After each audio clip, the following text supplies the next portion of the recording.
Halo, Assalamualaikum warahmatullahi wabarakatuh.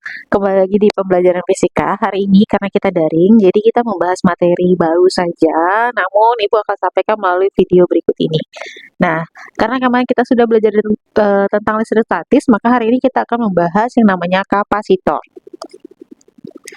Nah, apa itu kapasitor? Jadi kapasitor itu merupakan komponen elektronik yang berfungsi untuk menyimpan muatan listrik. Dalam dunia elektronika, kapasitor itu biasanya dilambangkan dengan huruf C, yaitu C besar. Nah, ini adalah jenis-jenis kapasitor. Jadi kalian bisa lihat di sini ada banyak sekali jenis kapasitor. Ini, nih.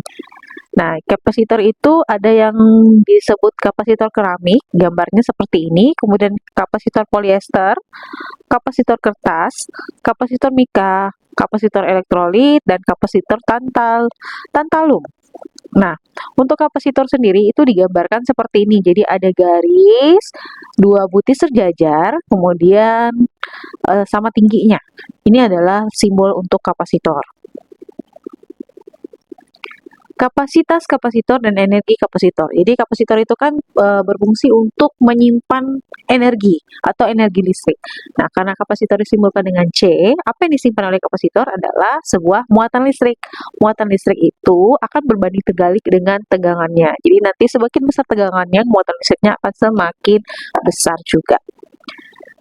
Kemudian rumus energi yang tersimpan oleh kapasitor atau W sama dengan setengah dari kapasitas kapasitornya dikalikan dengan beda potensialnya dikuadratkan. Susunan kapasitor. Jadi kapasitor itu bisa dipakai lebih dari satu, dan susunnya bisa menggunakan dua cara, yaitu seri dan paralel. Nah, kalau misalnya seri, maka disusun satu garis lurus seperti ini. Kalau paralel itu ke bawah, atau dia merupakan rangkaian yang tidak satu garis lurus, atau rangkaian bertingkat. Kalau misalnya contoh lain untuk rangkaian paralel itu seperti ini. Nah, ini disusun secara paralel. Nah, dalam kapasitor itu muatan listriknya itu akan sama. Jadi mau kapasitor 1 muatannya akan sama dengan kapasitor 2 dan kapasitor 3 jika disusun secara seri.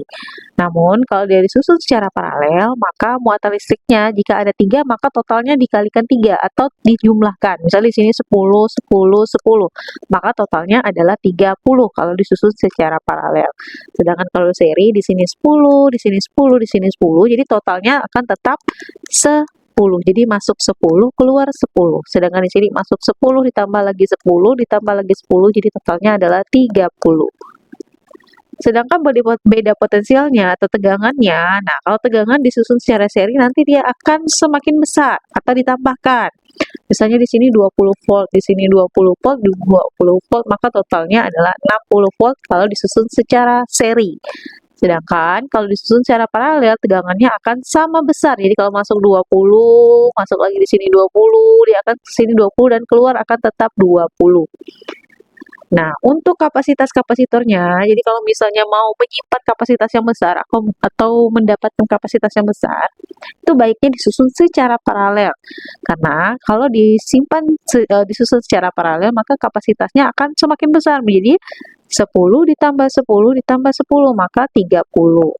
Sedangkan kalau disusun secara seri, dia akan semakin kecil, maka ngitungnya adalah 1 per CS, jadi 1 per C1 tambah 1 per C2 tambah 1 per C3. Seandainya di sini 10, 10, 10, maka kapasitor totalnya adalah 1 per 10 tambah 1 per 10 tambah 1 per 10. Atau totalnya adalah 3 per 10. Berapa nilainya? Adalah 10 dibagi 3, jadi 3,333. Jadi dia akan semakin kecil. Itu adalah susunan kapasitor dalam suatu rangkaian.